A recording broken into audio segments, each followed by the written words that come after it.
ಓಂ ನಾರಾಯಣಂ ಚೇತನಾ ಚೇತನ ಜಗನ್ನಿಯಂತ್ರೇ ಅಶೇಷ ಸಂವಿದೆ ನಮೋ ನಾರಾಯಣಾಚಾಚ ಸರ್ವಶಕ್ರಾಧಿವಂತಿತ ಹೋಗ್ತಾರ ಆಗ ಬರೆದಾಗಲೇ ಆ ಟಿಪ್ಪಣಿ ಅಂತ ಇದೆ, ಚೆನ್ನಾಗಿರೋ ಟಿಪ್ಪಣಿ ಆಗ. ಈಗ 4ನೇ ಪಾದ ಶುರುವಾಗಿದೆ. ಏನು ಪ್ರಶ್ನೆ ಬಂತು? ಜ್ಞಾನಕ್ಕೆ ಎಷ್ಟು ಬೆಲೆ ಇದೆ ಅಂತ ಹೇಳಿದರೆ, ಅದು ಸಿಗದೇ ಇರೋ ಪದಾರ್ಥನೇ ಇಲ್ಲ. ಒಂದು ಮನಿ ಇದೆ, ವಾಟ್ ಮನಿ ಕ್ಯಾನ್ ಬೈ ಅಂತ ಒಂದು ಮಾತಾಡ್ತಾರೆ. ದುಡ್ಡು ಏನು ಕೊಡೋದು ಅಷ್ಟು ತೊಗೊಬಿಡ್ಬೋದು ನಾವು. ಅದು ದುಡ್ಡು ಕೊಡಲಾರದ್ದು ಇದೆ, ಅದನ್ನ ಎಷ್ಟು ಇರಬೇಕಲ್ಲ. ಆರೋಗ್ಯ ಇದೆ, ಯಾವ ದುಡ್ಡು ಕೊಡೋಕ್ಕೆ ಸಾಧ್ಯ ಇಲ್ಲ. ಸತ್ತವನು ಯಾವ ದುಡ್ಡು ಬರ್ಸೋಕ್ಕಾಗೋದಿಲ್ಲ. ಸತ್ತವರು ಬದಿಸಿದ್ದಾರೆ, ರಾಯರು ಬದಿಸಿದ್ದಾರೆ. ಅಂದರೆ ಈ ಶಕ್ತಿ ಇದಕ್ಕಿಲ್ಲ, ಅದಕ್ಕಿದೆ. ಆದ್ದರಿಂದ ಮನಸ್ಸಿನ ನೆಮ್ಮದಿ ಕೊಡೋ ಶಕ್ತಿ ಅಂತೂ ಯಾವುದಕ್ಕೂ ಇಲ್ಲ. ಡಿಸ್ಟರ್ಬ್ ಮಾಡೋ ಶಕ್ತಿ ಇದೆ ಹೊರತು ನೆಮ್ಮದಿ ಸಿಗೋದು ಯಾವುದರಿಂದ? ಜ್ಞಾನದಿಂದ ಮಾತ್ರ. ಇನ್ಸ್ಟೆಂಟ್ ಫ್ರೂಟ್ ಅದು, ಇನ್ಸ್ಟೆಂಟ್.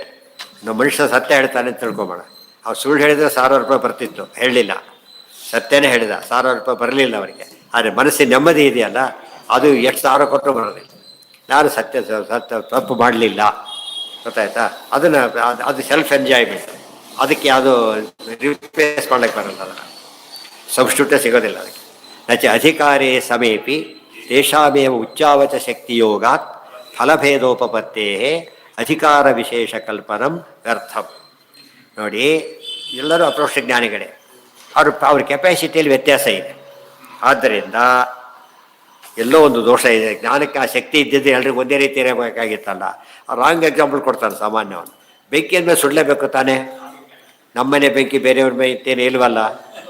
ಮಠದ ಬೆಂಕಿ, ಹೋಟ್ಲು ಬೆಂಕಿ ಅಂತೇನು ವ್ಯತ್ಯಾಸ ಇಲ್ಲ. ಆ ದೃಷ್ಟಿಯಲ್ಲಿ ಜ್ಞಾನ ಹಾಗೆ ತಾನೆ ಅಂತ ಕೇಳ್ತಾರೆ.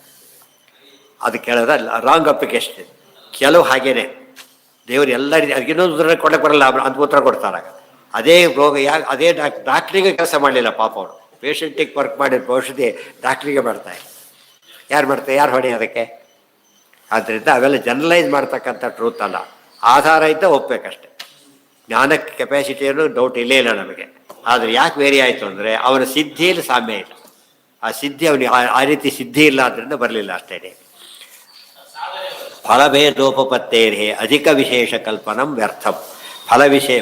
ಅಧಿಕ ವಿಶೇಷ ಕಲ್ಪನೆ ಮಾಡಬಾರ್ದು ಅಂದರೆ ಯಾವಾಗಲೂ ಕೂಡ ಉಚ್ಚ. ನಾವು ಜ್ಞಾನದಲ್ಲಿ ದೊಡ್ಡ ಸ್ಥಿತಿ ಇಲ್ಲ, ವ್ಯಕ್ತಿಯಲ್ಲೇ ದೊಡ್ಡ ಸ್ಥಿತಿ ಇದೆ. ಆದ್ದರಿಂದ ಜ್ಞಾನ ಬೇಡಿಕೆ ಬೇಕಿಲ್ಲ ಅಂದರೆ ಇಲ್ಲ. ಜ್ಞಾನದಲ್ಲಿ ದೊಡ್ಡ ಸ್ಥಿತಿ ಇದ್ದೇ ಇದೆ. ಉಪಯೋಗ ಮಾಡ್ಕೊಳ್ಳೋ ಕೆಪಾಸಿಟಿ ಪ್ರಕಾರ ಏನಾಗುತ್ತೆ, ಅದ್ರಲ್ಲಿ ಬೇಕಾಷ್ಟು ಹಾಲು ಕೊಡೋರು ಇದ್ದಾರೆ. ಇವ್ರು ಲೋಟನೇ ಒಯ್ದಿರೋದು ಒಂದಿಷ್ಟು ಒಯ್ದಿದ್ದಾರೆ ಅಷ್ಟೇ. ಆದ್ದರಿಂದ ಏನು ಮಾಡೋಕ್ಕೆ ಬರೋದಿಲ್ಲ, ಅದಕ್ಕಿಂತ ಜಾಸ್ತಿ ಹೋಗಕ್ಕೆ ಸಾಧ್ಯ ಇಲ್ಲ ಅವರಿಗೆ. ಆದರೂ ಹೋಗ್ಬೇಕು ನಾವು. ಶಾಸ್ತ್ರಾತ್ ಫಲಪ್ರಾಪ್ತೇ ಸರ್ವೇಷಾಂ ಅವಿಶೇಷಾತ್. ಎಲ್ಲ ವ್ಯಕ್ತಿಗಳಲ್ಲಿ ಅವಿಶೇಷ ಅಂತ ಹೇಳಬೇಡ. ದೃಶ್ಯಮಾನತ್ವಾಚ್ಚ ಭಕ್ತ್ಯಾದಿ ಅಧಿಕಾರ ತಾರತಮ್ಯಸ್ಯ. ತಾರತಮ್ಯ ಎದ್ದು ಕಾಣಿಸ್ತಾ ಇದೆ ನಮಗೆ ಇವತ್ತು ಸಣ್ಣ ಸಣ್ಣ ವಿಷಯದಲ್ಲೇ ತೊಗೊಳ್ಳಿ. ಯಾರು ಪ್ಲಂಬರ್ ತೊಗೊಳ್ಳಿ, ಇವರು ತೊಗೊಳ್ಳಿ.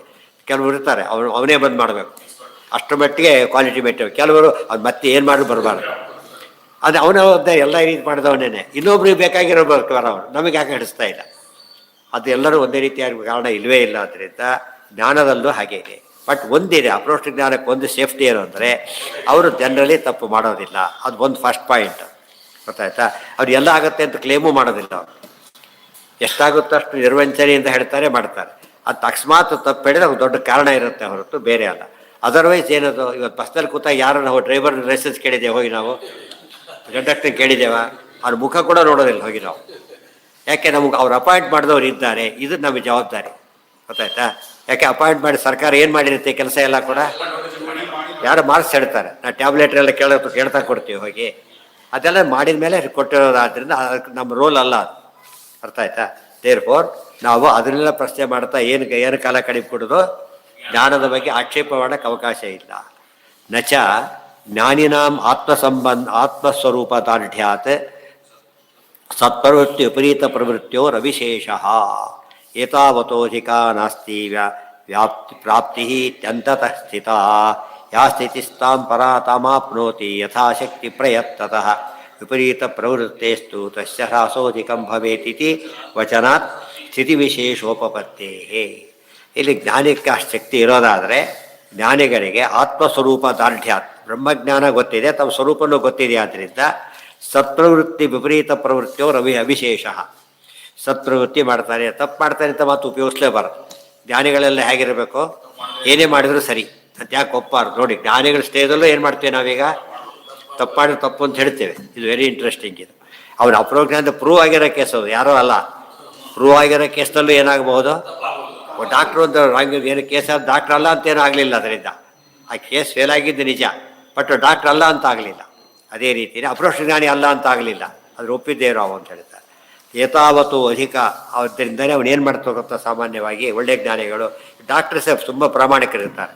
ಯಾವುದು ಇದು ನಮಗಲ್ಲ, ಅಲ್ಲಿಗೆ ಅವ್ರ ಹತ್ರ ಹೋಗಿ ಅಂತ ಹೇಳ್ತಾರೆ. ನಮ್ಗೆ ಆಗದೆ ಹೋದರೂ ಕೂಡ ಅಲ್ಲಿ ಹೋಗಿ ನಿಮಗೆ ಇದು ನಾನು ಅದ್ರ ಸ್ಪೆಷಲಿಸ್ಟ್ ಅಲ್ಲ ಅಂತಲೇ ಹೇಳ್ತಾರೆ. ಕೆಲವು ಹೌದು ನಾನು, ಬಟ್ ನಾನು ಅದಕ್ಕೆಲ್ಲ ಪ್ರಾವಿಷನ್ಸ್ ಇಲ್ಲ, ನಮ್ಮಲ್ಲಿ ಫೆಸಿಲಿಟೀಸ್ ಇಲ್ಲ, ಅದರಿಂದ ಹೋಗಿ ಅಂತ ಹೇಳ್ತಾರೆ. ಅದು ಆನೆಸ್ಟಿ, ಅದು ಗೊತ್ತಾಗ್ತದೆ. ತಾನೇ ಮಾಡ್ತೇನೆ ಅಂತ ಹೋಗೋದು ತಪ್ಪೇ ಅದು. ಆ ಅರ್ಥದಲ್ಲಿ ಜ್ಞಾನಿಗಳಾದರೂ ಗೊತ್ತಿರುತ್ತೆ. ಯಾರಾದರೂ ಅಕಸ್ಮಾತ್ ಏನಾದರೂ ಅಂಡ್ಯೂ ಒಂದು ಫಲಕ್ಕೋಸ್ಕರ ಟ್ರೈ ಮಾಡಿದರೆ ಅದಕ್ಕೇನಾಗತ್ತೆ, ಅಫೆಕ್ಟ್ ಆಗೇ ಆಗುತ್ತೆ. ಆದ್ದರಿಂದ ಧನಹುಷ ಏನು ಮಾಡಿದ ಕೊನೆಗೆ ಮಿತಿಮೀರಿ ಕೇಳು ಶಚಿ ಮೈಚ್ಛ ದರ್ಪಾದ್ ಅಂತ ಹೇಳಿ ತಕ್ಷಣ ಆತ ಬಿಡಬೇಕಾಯ್ತು ಅಲ್ಲಿ. ಆತ ಅಜ್ಞಾನಿ ಅಲ್ಲ ಆತ.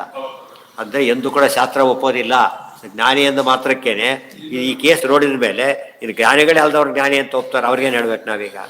ಜ್ಞಾನಿಗಳೇ ತಪ್ಪು ಮಾಡಿದ್ದು ಕಾಣಿಸ್ತಾ ಇದೆ, ಬಟ್ ಜನರಲ್ಲೇ ಮಾಡೋದಿಲ್ಲ ಅಂತ ಹೇಳ್ತೇವೆ ಹೊರತು ತಪ್ಪು ಮಾಡಬಾರ್ದು ಅಂತೇನು ಇಲ್ಲ. ಮಾಡಿದರೆ ಒಂದು ಫಲ ಸಿಗೋದಿಲ್ಲ ಮತ್ತು ಗ್ಯಾರಂಟಿ.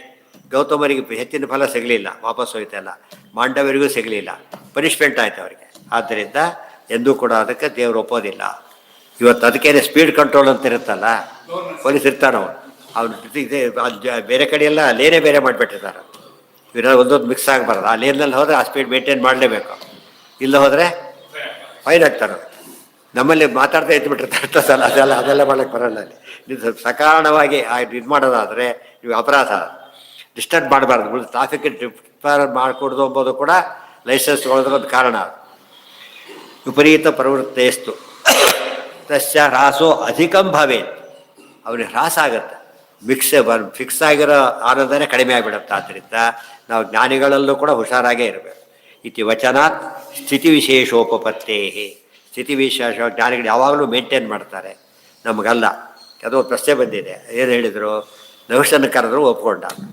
ನಮಗೆ ದೇವತೆಗಳೇ ಯಾರೋ ಅವ್ರು ಮಾಡ್ಬೋದಾಗಿತ್ತು, ಅಲ್ಲೇ ಯಾರು ಮಾಡ್ಬೋದಾಗಿತ್ತು ಇಮ್ಮಿಡಿಯೇಟ್ ಆಗಬೇಕಾದ್ರೆ. ಕಾಮ ಇದ್ರ ಕಾಮರ ಸಮ ಮಾಡ್ಬೋದಾಗಿತ್ತು, ಮಾಡಲಿಲ್ಲ. ಹೋಗಿ ಕೆಳದಾರು ಮಾಡಲಿಲ್ಲ. ಯಾಕೆ ಅಂದರೆ ದೇವತೆಗಳು ಒಂದು ನಿಯಮ ಮಾಡ್ಕೊಂಡಿದ್ದಾರಂತೆ. ನಮ್ಮದಲ್ಲದ ಪೋಷಣೆ ನಾವು ಕೊಡೋದಿಲ್ಲ ಅಂತ ಮಾಡ್ಕೊಂಡ್ಬಿಟ್ಟಿದ್ದಾರೆ. ಈ ರಿಸ್ಕಿ ಅಂತ ಗೊತ್ತು ಅವರಿಗೆ. ಮನುಷ್ಯರು ಟೆಂಪ್ಟ್ ಆಗ್ತಾರೆ, ಇಲ್ಲಿ ಬಂದು ಸಿಕ್ಕಾಕೊಂಡು.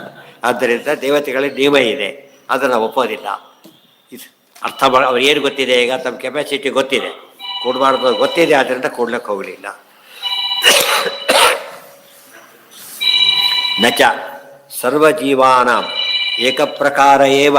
ಆದ್ದರಿಂದ ಏನಾಯ್ತು, ಈಗ ಜ್ಞಾನದಲ್ಲಿ ತಾರತಮ್ಯ. ಈಗ ಮೊದಲು ಜ್ಞಾನದಿಂದ ಏನು ಮಾಡೋಕ್ಕೆ ಬರುತ್ತೆ ಹೇಳಿದರು, ಎಲ್ಲ ಮಾಡಲಿಕ್ಕೆ ಯಾಕೆ ಬರೋದಿಲ್ಲ ಅಂದರೆ ಜ್ಞಾನದಲ್ಲಿ ತಾರತಮ್ಯ ಇದೆ ಅಂಥೇಳಿ ಅವರ ರೋಲ್ ಪ್ರಕಾರ. ಇವತ್ತು ಎಲ್ಲ ಕೆಲಸಕ್ಕೂ ಏನಿರಬೇಕು, ಎಲಿಜಿಬಿಲಿಟಿ ಅಂತ ಒಂದಿರಬೇಕು. ಎಲ್ಲ ಇವತ್ತು ಎನಿ ಡಿಗ್ರಿ ಇದು ನಾಲೆಡ್ಜೆ. ಬ್ಯಾಚಲರ್ ಡಿಗ್ರಿ ಅಂದರೆ ಅದು ಎಜುಕೇಷನ್ನೇ, ಹೌದಲ್ಲ. ಬಟ್ ಎಲ್ಲರದ್ದು ಒಂದೇ ಕೆಲಸ ಸಿಗುತ್ತಾ? ಸಿಗೋದಿಲ್ಲ. ಸೊ ಜ್ಞಾನದಲ್ಲೂ ಕೂಡ ವ್ಯತ್ಯಾಸ ಇದೆ, ಅದರಲ್ಲೂ ಕೂಡ ಸಿದ್ಧಿಯಲ್ಲೂ ವ್ಯತ್ಯಾಸ ಇದೆ. ನಚ ಜೀವಾನಾಂ ಏಕಪ್ರಕಾರ ಏವ ನಿಜಸ್ವಭಾವ ನಿಜಸ್ವಭಾವ ಚೈತನ್ಯಮಿತಿ ಫಲೇ ಅಪಿ ವಿಶೇಷ ನಿಷೇಧ ಸಾಮಾನ್ಯ ವಿಧಿಕ್ರಿಯಾಣಾಂ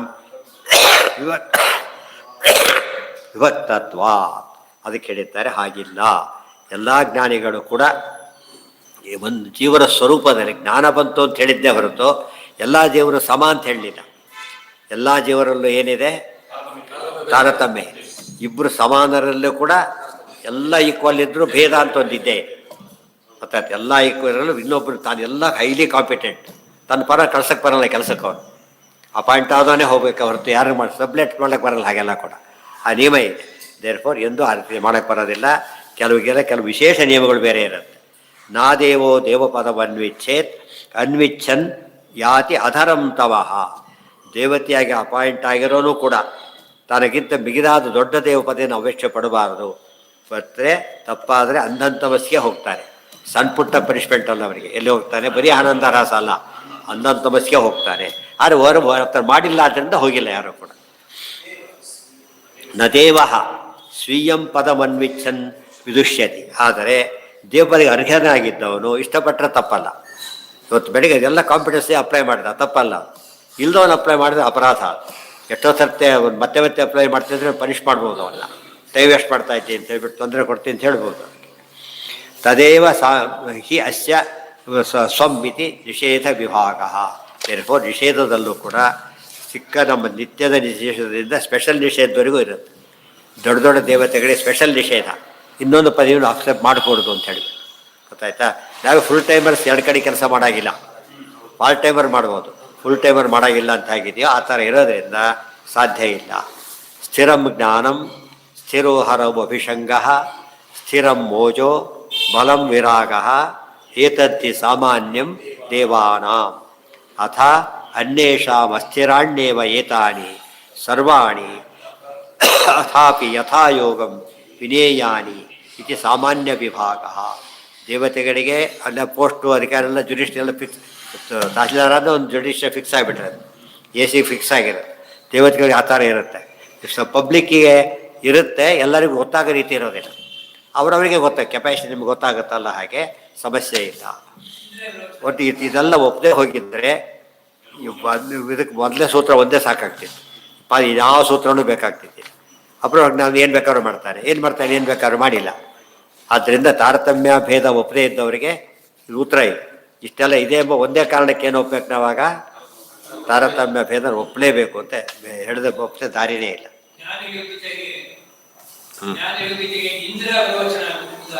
ಯಾರು? ಅದೇ ಜ್ಞಾನ ಯೋಗ್ಯತೆ ಇನ್ನೂ ಮುಂದಿನ ವಿಷಯ. ಏನದು ಅದು ಮುಂದೆ ಇಲ್ಲೇ ಬರುತ್ತಲ್ಲ, ಯಾಕೆ ಅವಸರ ಪಡೋದು? ಇಲ್ಲೇ ಬರುತ್ತಾ ವಿಷಯ.